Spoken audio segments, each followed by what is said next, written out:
So, hello everyone, my name is Tiago, and today I'm going to talk about automated user interface testing. So, first of all, what is automated user testing? You can imagine a little bit like this. We want to test our application. We want to reproduce the steps that the user is doing. But doing in this kind of manner is very expensive. We don't want to build a robot.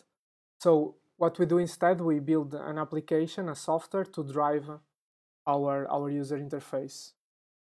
So we can test our application like the user is tested, like if the user was actually using it. The benefits of using this kind of testing is that we test the application from the user point of view. We get the behavior that we want, and it's a black box testing. We don't work with any private APIs. We don't interact with our code. We only work with the application from the outside. And this kind of testing can offload the work of our testers, of our quality assurance team, because we can reproduce this kind of steps using a software. The drawbacks of this kind of testing is that usually they are flaky. It means that they sometimes work, they sometimes have issues, because the application may take a while to respond and we expect to be in a certain condition. They are expensive to write because we have to test a feature, we have to do, for example, all the login, be sure that we are on the correct state, and they are slow because they are interacting. They have to boot up our application. They have to interact with remote service that take time to answer. So what we want to do is to lower the number of the UI testing. We don't want to have to test all our application through the UI, but we want to maximize the unit tests and then the integration. Every time that we choose to do an UI test, we have to think twice because of these drawbacks. And my opinion is to test through the UI only the happy cases and have this kind of proportion. Like we have one UI test for 10 integration service testing and for every 100 unit testing. For example, if we were developing a calculator, it's not that we are going to test through the UI all the operations that the user can do. We would rely on that kind of testing or through Unity, or if we want to attach a service through a service integration test. In here, with the UI test, I will do only the happy case of doing one kind of operation and check the result, not all the edge cases with floating points, with testing the addition, multiplication, etc. I will test only one happy case to be sure, because in the end the UI test has to assure not that the service works, but that everything is glued together. So I will start by showing an anti-pattern of how now to write a UI test. And we can see, for example, this one. In here we are, this is a test that is testing the login and asserting that a certain label is shown after the user does the login. And we can see in here that first is very hard to read the test, because we have to go through every step of the test. And we can see that in the test, there are calls to the API that drives the UI. We can see that we have the application launch. We can see some identifiers of our UI, for example, the identifier of the button login, the tap. For example, this kind of test is hard to read. It's also hard to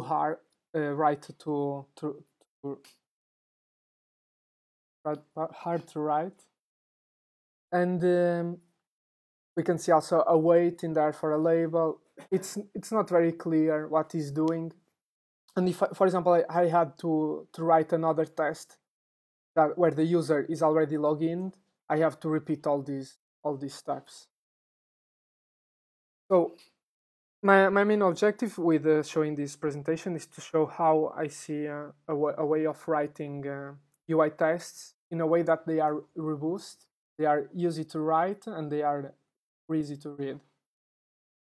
And the way that I found was to use the same pattern that we use in every kind of test, every kind of unit test. That is having 3 defined clearly steps.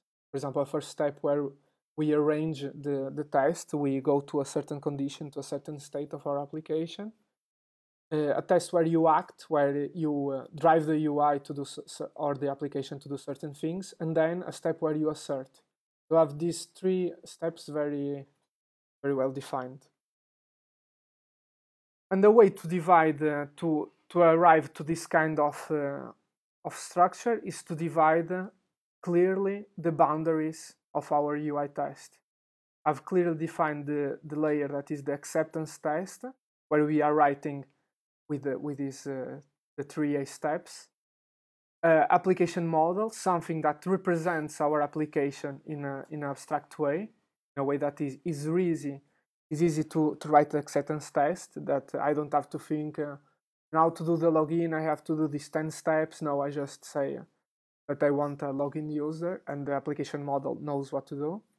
And then the UI driver. The UI driver is the part that actually drives the UI, the one that taps the button, that waits for certain events, has the delays, closes dialogues, etc. And now I will go more deeper into every layer. So, like I said, the first one is the acceptance test. I can see some of its characteristics. It has no taps, no clicks or swipes. It has no UI references, and has to have a clear state and assertion. So we have to immediately, when we are reading it, know in which state the application is and what we are asserting. We can see, for example, a real UI test that I've done for one of my applications. And this test is a UI test that deletes all the channels in our application. So the first step is to arrange the application. So in here, I tell the model, that is the application model, to enforce a state in our application. To say, now I want that the application has, for example, a not empty channels list. I don't matter if the user is logged in. The importance is that the channel list is not empty. Then the act part, that is delete all channels on the model. And then the assertion, to assert that the state now is an empty channels list. And in here we can see that is very clearly to read the test. One immediately knows what the test is doing, in which state the application is, and what is asserting. So it's very easy to read and also to write. If I want to start another test that starts from this condition, from a not empty channels list, I only have to repeat the first line. Then the application model that does all of this work. We can see that the application model should represent our app, but an important thing that it should not depend on the UI testing framework. So, for example, if we are using a driver for the application, for example, an iOS application, then if we want to use a different driver for a Mac OS application, we don't have to rewrite the application model. The application model models how we can interact in our app in a simple way. For example, in here we can see the code for the enforcing state. We can see that it has an app state that belongs on this layer of the app model. And in here I have different states that interact with the driver. For example, in here, the case not empty channels lists asks the driver the condition empty channels. If it is empty, it adds a channel. So like that, I can assert that it's not empty. If the channel, the list was already not empty, it will not do anything.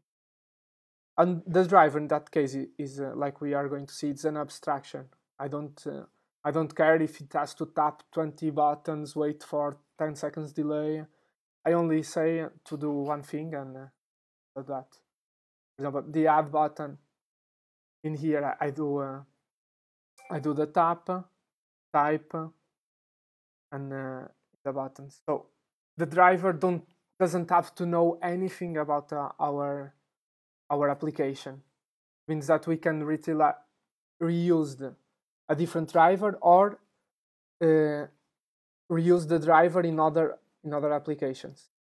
So if we know that the driver for the UI test in Xcode has a bug, we use that driver and it is hidden below. We don't have to care about it. In here is the delete all channels, asserts that it has a condition, and then taps and closes the alert. As you can see, the driver has very generic API. And then we are going to see the UI driver. This part is the part that, like the name says, drives the UI, and it doesn't know anything about our app. It has no references to the UI, to the labels, and it can be easily replaced as long as it implements the abstraction that we defined.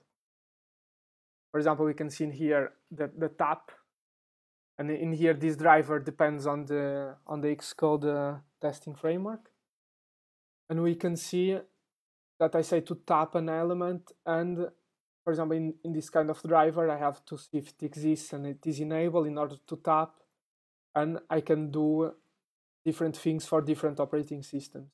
For example, in iOS, when I say tap, I want to tap the element. For example, in OS X, I want to click it. And this is everything hidden below. We only have to change the driver to change it where our UI test is running. We can see, for example, the type, and in here is the UI driver is the only part that depends on the UI testing framework. Here, this is the type part. As an application, it taps if it exists, but how we use, we don't have to worry or to know how the driver API works. We only use it from an abstraction layer. For example, the wait in here is much more complicated, but how I use it doesn't matter, because I only say wait for that view with a timeout. If for that framework I have to do some crazy hack in order to work, it can be replaced and hidden. So the main advantage that I see on using this kind of approach is that you create a knowledge base. You create a knowledge base on the driver, because it's an abstraction that you choose to use and you choose how complicated it is, and you can replace it with other kind of drivers. You also create a knowledge base in the application model, because every time you want to do an action you have on the test, you have to push it to the application model, and that way other people that are writing other UI tests can use this application model and improve it. And in this kind of way, you can write short and more robust tests, because you have fewer steps on the tests that you can assert that they are driving your UI correctly. And the third step is that you have a framework independent UI testing suite, because like I keep on repeating, the things that you write, the application model and your tests doesn't depend of the framework. And one use case that I proved that was by doing UI testing that test both an iOS application and a macOS application, and they have different APIs for driving the UI. So that's it. Don't know if I was clear enough. Do you have any doubt, questions?